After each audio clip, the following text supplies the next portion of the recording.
Good morning. Many of you will have heard of the story of the Trojan Horse. After 10 years fighting between the Greeks and the Trojans, the Greeks disappeared one morning, leaving behind them a large wooden horse. The Trojans dragged the horse into their walled city, and that night dozens of Greek soldiers poured out of it, let the rest of the Greek army in, and sacked the city of Troy. The phrase Trojan horse has entered common parlance and is used to describe someone or something that joins and deceives an organisation to attack it from the inside. Even when I read this myth as a child, though, I was always struck by the stupidity of the Trojans. Why on earth did they drag a wooden horse filled with soldiers into their city? The answer, at least according to literature, is because of a liar. One of the great liars in literature comes from the Aeneid, Virgil's epic poem from the 1st century BC. He writes of a man called Sinon, a Greek who was left behind to convince the Trojans that the wooden horse must be brought into their city in order to save them. Virgil writes that he planned to throw Troy open to the Greeks. He was poised and ready for two outcomes, to spin his web or meet a certain death. Sinon spends about 140 lines of the poem convincing the Trojans that he is telling the truth. He makes the Trojans interested in him, and then he makes them pity him. He does all of this in the shadow of a massive wooden horse, which he never mentions, waiting until the Trojans' curiosity makes them beg him to tell them what it is and why it's there. It's a masterpiece of lying. He does it brilliantly. The horse and its belly full of Greeks get in, and Troy falls. The whole point of the Trojan horse story, though, is that it speaks to a revolution in warfare.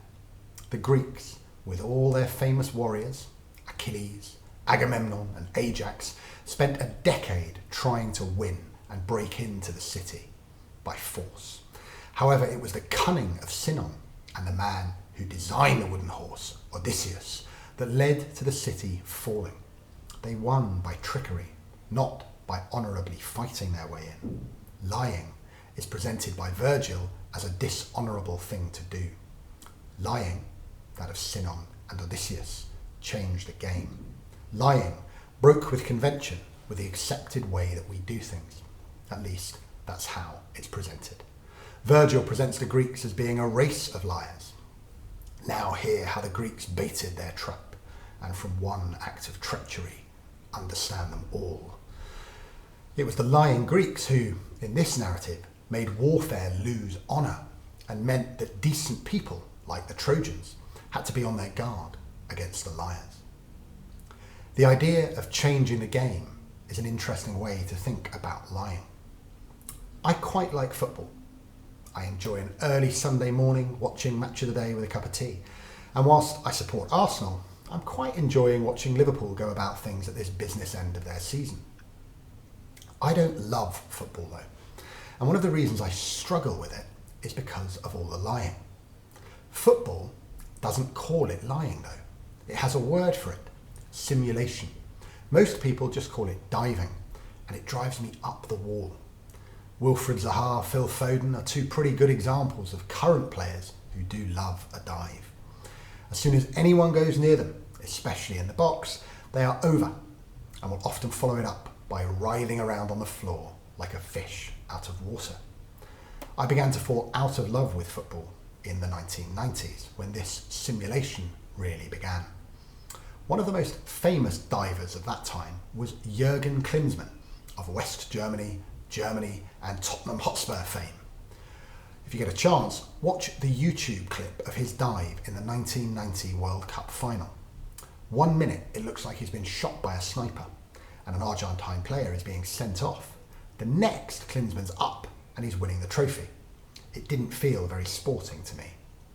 Back in the early days of football, in the 19th century, there was a club called Corinthians FC who embodied the idea of sportsmanship.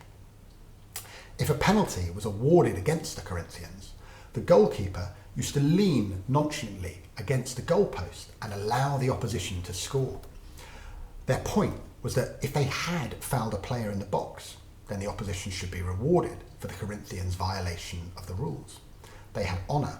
They didn't believe that anyone would ever deliberately lie, certainly not about being fouled, and so a penalty should be given, and it should be made impossible to miss, as they must have gotten it wrong and broken the laws.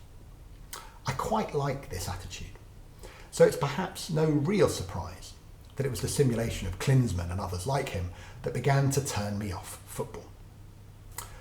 I certainly prefer rugby, where you don't tend to see people thrashing about the floor in agony, not unless they've actually broken a leg. Equally, I watch a lot of cricket, where batters are still encouraged to walk if they know that they've hit the ball and been caught, rather than wait to be given out. The extent to which this happens is debatable, but it's certainly still part of the spirit of the game. Now, Sinon and Odysseus changed the rules of war and what was acceptable. Footballers like Klinsmann changed the rules of what was acceptable in the game. Every Sunday League match that you see will have players diving, and that didn't always used to be the case. There'll be a lot of students watching this assembly today who study history. Quite right too. Everyone who studies history at some point studies the Nazis. This may explain an interesting internet phenomenon called Godwin's law. This asserts that the longer any online discussion goes on, the greater the probability of someone in the discussion comparing somebody else in that discussion to Hitler or the Nazis. Now, I'm glad to say that I've looked back through my assemblies, and this is only the second time in 3 years that I have referred to Hitler. The reason I am, though, is that the Nazis liked a lie. There's a famous quote about lying attributed to the Nazi propaganda chief Joseph Goebbels.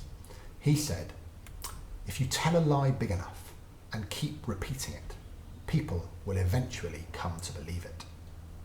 The lie can be maintained only for such time as the state can shield the people from the political, economic, and military consequences of the lie.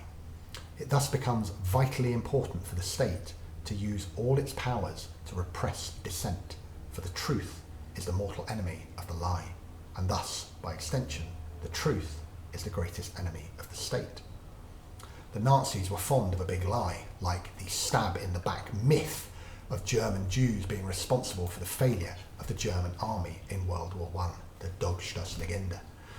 The Nazis liked that sort of lie, a lie that was so large that it became more plausible because, well, no one could be so stupid as to make it up, could they? What's amazing about that Goebbels quote that I just read, though, is that it's been used in countless books, articles, and various web pages. And it isn't true. The quote about the big lie is a big lie. No one knows who first wrote that quote, but it wasn't Goebbels. Even though the quote isn't real, the concept of the big lie is, and it did emanate from Hitler's book, Mein Kampf. In it, Hitler talks of the big lie reaching people on an emotional level and being effective as a result. He reckoned people were more susceptible to the big lie than the little lie. There may be some truth in this, as worrying as that may be. The 45th President of the United States, Donald Trump, is also a fan of the big lie. In the months after he lost the 2020 presidential election, Mr. Trump made 45 written statements that the election was stolen from him through massive electoral fraud, without providing any evidence to substantiate this claim. Because the lie is so big, many people believed it. If they were already a supporter of Mr. Trump, then this claim that both he and they were robbed of an election reached them on that deeper emotional level. Big lies work well when they are continually repeated, and Trump repeated this one a lot. This may be the reason why Donald Trump is currently the bookmakers' favourite to be elected president again in 2024. The big lie has worked. Now, arguably, Mr. Trump launched a coup d'etat when his supporters, encouraged by him, stormed the Capitol building, the home of the US Congress. Arguably, he and his supporters tried to overthrow the democratic structures of the United States. He changed the game like Klinsmann, like Sinon, and the game can't change back. So how do we stop people from believing lies, and especially the big lies in politics and warfare? Well, there are a few things we need to ensure remain strong. We need a free press, and one that's willing to challenge the established power structures and ask difficult questions. We need police who can investigate anyone, no matter their position, who may have lied or gotten something wrong. We need judges who are willing to sentence people irrespective of their job when they break the law. We need laws that everyone respects, and we need conventions that everyone respects. The examples I've given above all happen when people didn't respect the established conventions. Sinon lied and used trickery in warfare. Klinsmann and other diving footballers lied and made the sport a bit less real. Hitler used a big lie to commit the greatest crime in all history. Convention is an interesting word. Essentially, it means doing something because that's how it's always been done. Doing something the way it's usually done can be a good thing, but it can equally be frustrating. I once decided to leave a job because my then boss said, "We will keep doing it this way because that is the way that it has always been done." This was in a school that was over 550 years old at that point, and I didn't want to do it the way it had always been done. I wanted to do it a better way. However, when convention is thrown out entirely, we do run risks. Risks that structures that have served us well for years get lost. The unwritten conventions are abandoned, and all that matters is either will or power. What I would say, though, is that power can only ever be a transient thing. Those who wield power can only do so in a just, fair, and sustainable way if they do so with some respect for convention. Now, I can't think what about that final thought made me reflect on the local election results much in the news this morning. Perhaps it might be the case that lying and not respecting convention about what to do when you get caught lying as a politician doesn't help you to win votes. It might be the case that, say, having a load of boozy parties in the middle of a national lockdown when people couldn't see dying relatives or loved ones isn't a good way to convince the people within a democracy that you are the right person to be in charge. We'll finish today with a prayer inspired by the first letter of St. Paul to Timothy. Lord, let us offer prayers, petitions and intercessions for everyone, including those in authority. To do this is right and will please you. We pray that all those in power use that power to respect convention where it is wise to do so, that they fight the good fight whenever and wherever it needs to be fought, not the fight for their own foolish and dangerous ambitions, but the fight for justice, charity and truth. Amen. I hope that you all have a wonderful weekend.